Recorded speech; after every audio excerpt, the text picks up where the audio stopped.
Hi, I'm Marty Nemko. This is a short fairy tale that I'm calling Prince Charming. Prince Charming is not the cardboard character he's been portrayed as. You see, it is his very looks that, as with many people, make him especially looks conscious, because that's what others seem to care about. But inside, he actually has a name, Solomon, is tortured by something far more substantive. He's well aware that he did nothing to earn his title or his wealth. He thinks, I'm a parasite. So Solomon renounced his throne, and using the knowledge he acquired from trying Cinderella's slipper on all the princess wannabes, he became a shoemaker, specializing in comfortable but attractive women's shoes. Not a stiletto heel in sight. And so Solomon became respected throughout the land, while the king and queen were, like many people in authority, liberal or conservative, reviled for their shallow pomp and unearned and often unethical exercise of power. Women, young and old, came for his shoes, expensive custom ones, inexpensive off-the-rack ones, and, if the customer was poor, he would give them shoes free, those that people traded in, or new custom ones that the customer decided she didn't like. Solomon dated a few of the women, but couldn't find one he wanted to share his life with, until Rachel walked in. He was shocked to see her. After all, she was the king and queen's chief advisor. And after Solomon renounced his princehood, they disowned him. But as always, Rachel was an independent, wise thinker, who made decisions on the merits, and she admired Solomon for trading a title for earning his keep.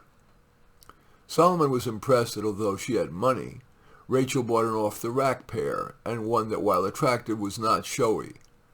Rachel was not attractive, a little overweight, and a few years older than Solomon, so his reflexive thought was to not ask her on a date.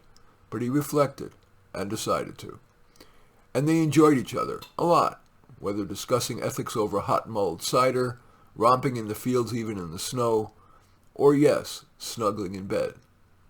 But what moved Solomon to marry her is when she quit her job as chief advisor to the king and queen. She explained, I'm tired of their ignoring my advice, especially my urging them to lower taxes rather than expand their already lavish castle and government. He asked, So do you have any idea of what you'd like to do to earn a living? She replied, Be your business partner. He replied, Yes, absolutely, in our business. But would you like to be my life partner? She said not a word, but looked into his eyes, cried, and hugged him. And some of the townspeople, whom Solomon and Rachel privately called the mob, laughed. One group of them, in the middle of the night, even painted graffiti on the side of their shoe store's cottage. See how far they've fallen? But Solomon and Rachel decided to invite the entire town to the wedding. Because they thought it wiser to use the money to buy a home than on a party, even a wedding party, they held the wedding in the fields where they had romped and made the wedding potluck. Solomon and Rachel invited his parents, the king and queen, but were fairly sure that they wouldn't come. After all, they had renounced him, and Rachel had quit working for them. But while they were the last to arrive, the king and queen did, just in time for the ceremony. And when Solomon and Rachel, in their exchange of vows, simultaneously said to each other, And we pledge to give as much love to the world as we give to each other, the queen cried, and the king pursed his lips, and they promised each other that from this day forth they would try to live and lead by those words of their children. Yes, the king and queen would think of Rachel as their child. And now, for real, everyone lived happily ever after. In any event, that story is called Prince Charming. I welcome your thumbs up and accept your thumbs down. I always look forward to your comments, and especially like it if you hit the share button below. Share on your social media so that my efforts can have broader impact. And I am flattered if you choose to subscribe to my channel.